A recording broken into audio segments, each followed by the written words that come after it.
First and foremost, obviously on Saturday we observed Veterans Day. We didn't play, but I wanted to make sure I took a moment just to thank our vets for what they do, and having a stepdad who was a vet, obviously something that's dear to my heart. So I appreciate your service and what you do.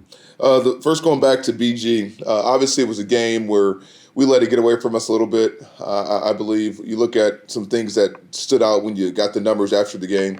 Obviously, the ball, they won 2-1. They had 2 turnovers. We had one. Explosive plays, they had 11. We had 4. Missed tackles, we broke 7. They had 15. Then we look at the red zone. We call it the green zone. They went down there 5 times, had 4 touchdowns. We went down there 3 times, or 4 times, had 2 touchdowns. So that's really the story of the game. They took advantage of the opportunity way more than we did, and we got to learn from it, get better. We took some time to get healthy over the past couple of days here, give the guys off a couple of days and gave them some treatment and stuff like that, which I thought we did a great job handling. And now we're back to work with a really good Ball State team. When you look at this team, they're coming off a big win, and they're playing a lot of young guys. And you can see they're trying to develop and grow their football team and their roster. It's led, I think, by their quarterback, who's a dual-threat kid who does a great job with it. He's the highlight of their deal, the Kelly guy. He does a really good job of keeping the plays extended and alive. And then they got a running back that we're obviously familiar with, a guy who played here last year, a really good player, was good when he was here, and has only elevated his game since leaving here. So we got to do a good job of stopping both of them. They do a good job of just getting them in situations to make explosive plays. And we got to know our keys and our principles and grow from last week. Obviously, we played a lot of young guys at linebacker. Those guys have gotten better. We got to see that in this game for sure. We look at the defense side of the ball. They're strong, they're physical, they're tough. I thought they manhandled Northern Illinois up front and really controlled the line of scrimmage. So we got to do a good job of blocking and good run pass option and good balance there to keep them on their toes. But should be a great challenge for us. We're excited to get back on the field and play, and I know we're looking forward to it. And I'll open up for questions. And let's start things out with Hustle Belt's Steve Helwick. Steve, if you'd unmute, ask your questions for Coach.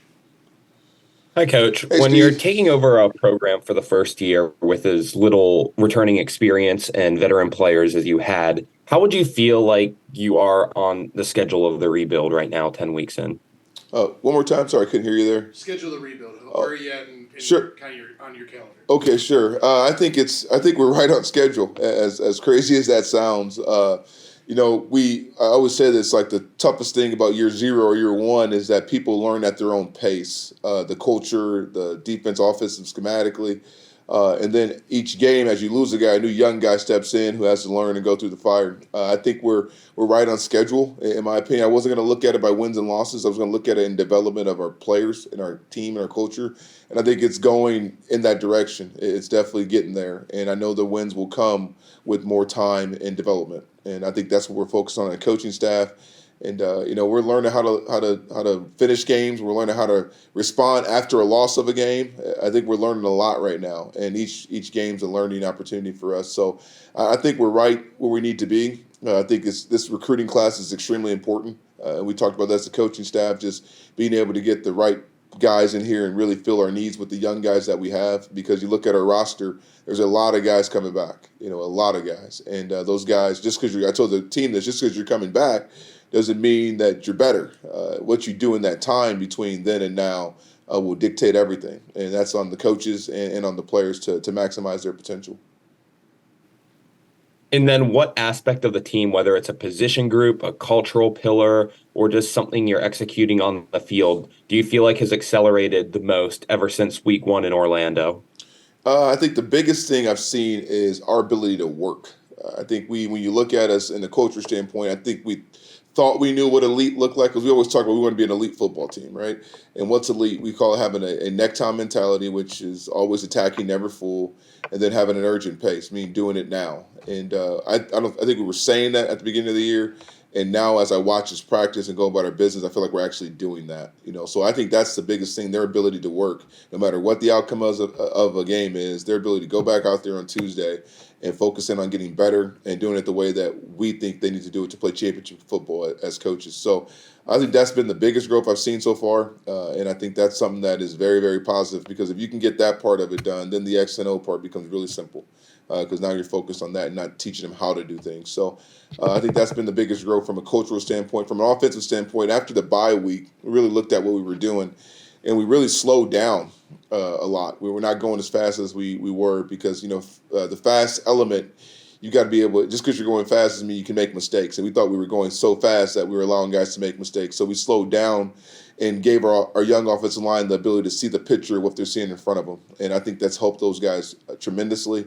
And I think we're playing way better offensive football because of some of the changes we made in that bye week. And then defensively, when you look at it, I think the biggest thing you've seen is our defensive front has gotten so much better to me from week one to now. And you look at that front, you got a lot of guys returning there too, and I think they're learning how to work. I think Maceo Williams is a guy that stands out. Has grown so much in just a short period of time and gotten so much better. And he's a guy I think that we're definitely looking forward to next year. And then, with the CJ, obviously CJ, and then Billett and Daly, those guys are just playing really, really well right now and really controlling the front and the line of scrimmage. So I think those are the elements in culture, offense, and defense that we've gotten better at since week one. Steve, any other questions for Coach? I'm good, thank you. Let's move it over to Rob Polinsky. Rob, any questions for Coach? Yeah, thanks, Dan. Coach was wondering, with the extended break that you've got, with like another week and a half, a chance to get a little bit healthier. You think you're going to be able to have a few more guys maybe available this Saturday because of the extended break? Yeah, I think there's some guys who'll still be game time decisions, but we'll definitely get some guys back because of the extended break. And I thought we did a really good job of handling it and really getting the guys in the treatment room, getting them off their feet and allowing them to really recover. We've had a physical season, and that's part of year one as well, establishing that toughness and that ability to play physical all the time. So I think it's been good. I expect some guys to return that you haven't seen in a couple weeks. With McCray going down, it seemed like it went to the tight ends a little bit more. Obviously, the big touchdown to Junker. Might we see the tight ends in the offense a little bit more to help, with the receiving end of it? Yeah, I think there's, some guys took advantage of the opportunity. We just kind of almost got a little bit more creative in what we were doing to get guys involved. And I think that's what you saw with the tight end play. But then also, like Luke Flory, I thought really had a great game. He played well. He had a couple drops at the end that he wants back, but I thought he was consistent. We're being where we're supposed to be, catching the ball. He really stepped up, in my opinion, and we've got to find ways to get him the ball more and also get some of the other guys going as well. I think Quantrell Harris played good in the second half. But he's got to play that way in the first half. So there was a lot of guys that had moments in that game that I thought in the passing game that stood out and showed they have the ability. Now can they do it consistently? And I thought Luke has been a guy that's for the past 2 or 3 weeks now that's done this consistently, and we got to find ways to get him the ball. And I think Holmesy is really one of our best pass catchers, and I've challenged our offensive staff to get him the ball as well, in creative ways. And finally, Coach, looking back to last week, what do you think of some of the young guys that got an opportunity to play, like Abumade and some of these guys, and obviously the linebackers, that situation you're in? What do you think of that overall group? It looked like Jack alone had a big game to me. Yeah, we had a lot of guys have to play and step up, and a lot of young guys. And I'll say this: I think their eyes they were wide at the beginning, and by the time we got to the second half, a lot of their eyes kind of settled down. I think you saw some of the explosive plays happen because of the young guys that were playing on defense, and it was good for them. It's a lesson. I go back to Drew Page and Chris Farrell and how they were playing at the beginning of the year as young players and kind of eyes wide open, and now how the calmness and the confidence that they have now playing, it's almost amazing to see the growth they've had. And I know our defensive guys that are playing that are young will do the same. So it was encouraging to see, and it's part of the maturation of a football team, and I truly believe that, and I've said that since day one. You cannot year one look at the result, or you'll pull your hair out. You have to literally look at each individual position group and see, are they developing the way you want to as you play different guys and get guys experience and get your team experience and put them in challenging situations and see how they handle their technique and their assignment under the pressure of the situation. And I thought we saw some guys struggle with that at the beginning of the game, but also grow as the game went on. So I'm encouraged. I'm excited about our future, and I think we're trending in the right direction. And I think you see that throughout the game. And I think last week I told our team I felt like there was a little bit of a letdown because the way the school down the road game went. I thought they were still kind of stuck in the mud a little bit on how the ending of that game was, instead of seeing, okay, you played 3 really good quarters of football, you're so close, now you have to close it. And I thought we started a little slow because of that. And at halftime, I got after them a little bit and told them to quit feeling sorry for themselves. And I thought we kind of battled that second half, and we got to carry that into this next game. Tom couldn't make it, but that doesn't mean he didn't send you. Oh, Tom, I'm sure he's got a great question about the O-line. Yeah, of course. Talk a little bit about the versatility of that group, because obviously you've moved some pieces around, especially the last couple of weeks, but they didn't seem to really miss a beat, and kind of a Swiss Army knife unit that you've got going. Yeah, I tell you what, I just the composure and the maturity of that room, which it was not at the beginning of the year.